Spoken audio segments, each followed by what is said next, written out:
Bienvenidos una vez más a Un Día con Ángel aquí en Excelsior TV. Tal y como dije anoche al final de mi comentario aquí en Un Día con Ángel, hoy hablaré de un tema relacionado no con el ciclismo sino con la economía, pero desde un enfoque o una posición diferente. Hablaremos hoy, usted y yo, de la corrupción. De ese flagelo, de ese cáncer que ya está en etapa de metástasis en nuestro país y que prácticamente es tan viejo, como diría mi abuela, como el conejo de la luna. El día de hoy la Procuraduría General de la República ha anunciado, y voy a leer textualmente esto para evitar confusiones, la PGR emitió un acuerdo por el cual se crea la Fiscalía Especializada en materia de delitos relacionados con hechos de corrupción. Y luego en párrafo siguiente dice: los delitos relacionados con hechos de corrupción comprenden los tipos penales que establece el Código Penal Federal en el título 10, que lleva por rubro delitos cometidos por servidores públicos, y el título 11, que se denomina delitos cometidos contra la administración de justicia, así como todos aquellos previstos en leyes especiales. Hasta ahí la comunicación oficial de la Procuraduría General de la República. Lo primero que queda claro de estos dos textos, de estos dos párrafos, es que la corrupción no es un delito. Son actos que cometen las personas y, como consecuencia de ellos, se configuran tipos penales o figuras delictivas. De tal manera, pues, que cuando alguien dice vamos a combatir el delito de la corrupción, no tiene idea de lo que está hablando o la tiene pero muy superficial y equívoca. La corrupción, si nos atenemos nosotros a su definición gramatical, es el acto de corromper. Y cuando se trata de la estructura pública, es decir, de la estructura de los gobiernos, sean estos del orden federal, estatal o municipal, o del orden subnacional, como le llama la OSD, estaríamos hablando del uso del poder o de las facultades que tiene un funcionario para beneficiarse, para obtener algún beneficio material, económico o algunas prebendas de otro tipo. Por ejemplo, si yo le doy un contrato, yo siendo funcionario, un alto funcionario, que puedo hacerlo, le doy un contrato al compadre de alguien que puede hacerme diputado o candidato a una presidencia municipal o a una gubernatura, etcétera, este tipo de cuestiones. La corrupción, pues, cae en el ámbito de la moral de las personas, del conjunto de valores que tiene una persona. De tal manera, pues, que cuando se habla en abstracto de combatir la corrupción, eso y nada es exactamente lo mismo. Por eso, cuando el Senado de la República crea una comisión o autoriza o aprueba la creación de una comisión a propuesta del Ejecutivo y va a nombrar a un encargado o responsable de esta comisión, me hace recordar aquella frase atribuida al presidente Adolfo López Mateos, que dijo que cuando no quería resolver un problema, creaba una comisión. ¿Qué va a hacer esa comisión? El ridículo. Porque después de 4, 5, 10 años o los que quiera usted, la corrupción en este país va a seguir libérrima, sin obstáculo alguno, sin límite, sin freno. Y será de no tomar otro tipo de medidas efectivas realmente para combatirla, para reducirla como práctica indebida de los funcionarios y también de los agentes económicos privados y de las personas en general. Repito, si no hacemos algo efectivo, la corrupción nos acompañará por siempre. ¿Por qué entonces nos aferramos a eso que en términos concretos nada significa? Desconozco las razones, no soy un psicólogo social, no soy un estudioso de la psique de las personas, pero yo creo que una de las razones podría ser que nos encanta hacernos tontos solos. ¿Recuerda usted el juego del tío Lolo? O sea, nos encanta hacernos tarugos solos. Bien sabemos que no va a ser efectivo el combate a la corrupción. Sin embargo, exigimos de manera airada, señalamos con índice de fuego que se haga una comisión que combata la corrupción. Salió en verso incluso. Y lo curioso es que muchos de esos que se desgarran las vestiduras y exigen combatirla, nomás le rasca a usted tantito y va a brotar un chorro de pus que sería resultado de la corrupción de ese señor que con índice flamígero acusa a los corruptos. Yo tengo una visión un poco diferente respecto a esto. Yo creo que si la corrupción es algo que tiene que ver con la moral de las personas, dejémosla ahí. Si alguien quiere ser corrupto, a mí no me afecta. En tanto yo no lo sea, o los míos, los cercanos a mí no lo sean, no me afecta eso. Pero lo que sí me afecta es el uso indebido del poder, de las facultades que tiene el funcionario. Sí me afecta el dispendio de recursos, sí me afecta el uso ineficiente de los recursos que se le entregan a un funcionario para que haga un uso óptimo de ellos en beneficio de la sociedad. Eso sí me afecta y eso sí se puede combatir. ¿Por qué? Porque se puede medir.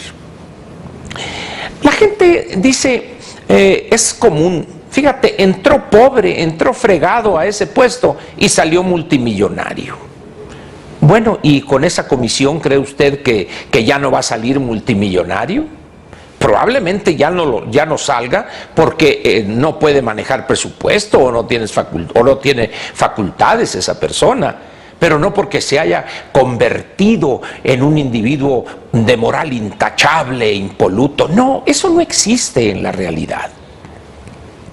Mire usted, hoy se habla, está en los medios, este problema con la línea dorada, la línea 12 del sistema de transporte colectivo. ¿Hubo ahí corrupción o no? Corrupción entendida en el sentido de incumplir con las funciones que tiene asignadas un funcionario, valga la redundancia. Es evidente que allá hay una muestra de corrupción de alguien que no cumplió con su deber o hizo mal su deber, su tarea. La corrupción tiene múltiples formas. Yo no sé si usted acostumbre llevar a sus hijos a la escuela. Yo acostumbro, cada vez que me es posible, llevar a mi nieto a su escuela. Y cada inicio de curso escolar es una tragedia en cuanto al tránsito se refiere. Señoras que todavía llegan en tubos, papás que llegan apresurados, dejan el carro encendido, con el motor encendido, la puerta abierta en segunda o tercera fila. Desde ahí, en cosas tan sencillas como esa, empieza la corrupción. La corrupción es algo tan extendido entre nosotros y desde tiempo inmemorial que incluso nos ufanamos de ella. Y cuando alguien, una persona honrada, llega a un alto puesto en la estructura pública de cualquiera de los tres órdenes de gobierno y sale él prácticamente con su mismo patrimonio, esa persona no es calificada de honrado y se le aprecia su desempeño, sino dice, es un tontejo. Lo pusieron donde había y no aprovechó. Míralo, ahí anda batallando. Bueno, ya eso cae en los valores de cada uno. Pero volvamos a la corrupción. ¿Qué le parecería a usted si el presidente de la República, mediante un decreto que no necesitara la aprobación del Congreso, de ninguna de las dos cámaras, planteara lo siguiente: todos los funcionarios de jefe de departamento hacia arriba, incluyéndose él, deberá hacer pública cada año su declaración de impuestos? No estoy hablando de la declaración patrimonial. Lo que me interesa es ver cuáles son los ingresos que el funcionario declara a la autoridad fiscal, al SAT, pues, su declaración fiscal. Y también la de su cónyuge, también los descendientes directos, hijos, y los ascendientes, los padres y sus hermanos. ¿Se imagina usted lo interesante que iba a ser conocer cuál es el ingreso declarado ante la autoridad fiscal de, por ejemplo, ¿qué dijo? Ya este sonso dio nombres. No, de ninguna manera. Estoy planteando algo que puede ser una ilusión, pero ¿se imagina usted el efecto que tendría que nosotros en abril del primer año de la administración federal supiéramos cuáles fueron los ingresos de 15, 20, 30 mil funcionarios, de jefe de departamento hacia arriba, o de directores de área o subdirectores, y luego la comparásemos con las siguientes 5 más o 6 más? Tendríamos un panorama muy objetivo de dónde vienen los ingresos, y luego podríamos comparar con su modo de vida.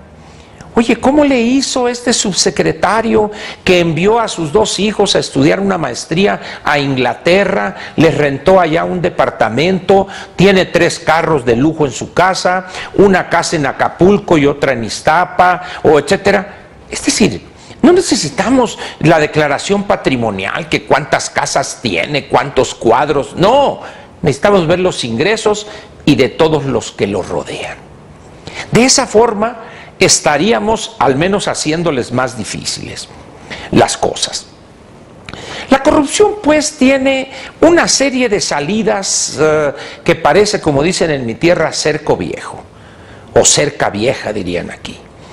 Pero vamos a dejar el tema más o menos ahí para continuarlo mañana, y le voy a dejar a usted de tarea algo para que lo discutamos mañana. Imagínese que usted es nombrado por un partido candidato a la gubernatura de su estado y gana usted la elección. Y a los 3, 4 meses que usted está sentado en la oficina más refrigerada de Palacio, como dicen ahí en Sonora, y llega un compadre y le dice: compadre, tengo ahí un terreno que está rumbo a tal parte, que son 300 hectáreas. ¿Por qué no planteas un programa de desarrollo urbano para descentralizar la ciudad capital? Pones una vialidad de 6 carriles, introduces agua, luz eléctrica, y luego yo vendo los terrenos y ahí vamos, compadre, ¿cómo la ves? Y en ese momento usted dice: perfecto, está usted desarrollando su estado, está creando empleos, está haciendo una cosa bonita. Pero ahí se va a llevar usted qué le gusta en esas 300 hectáreas, ya cuando quede, quítele, póngale, súmele y bájele.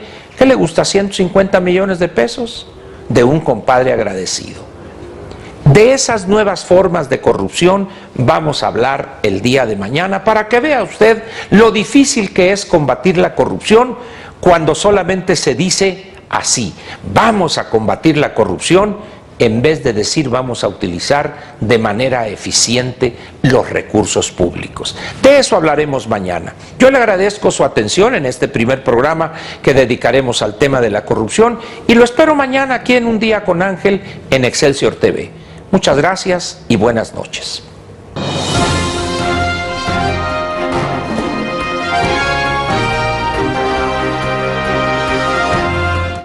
Te invitamos a seguir cuestionando la información con los siguientes videos.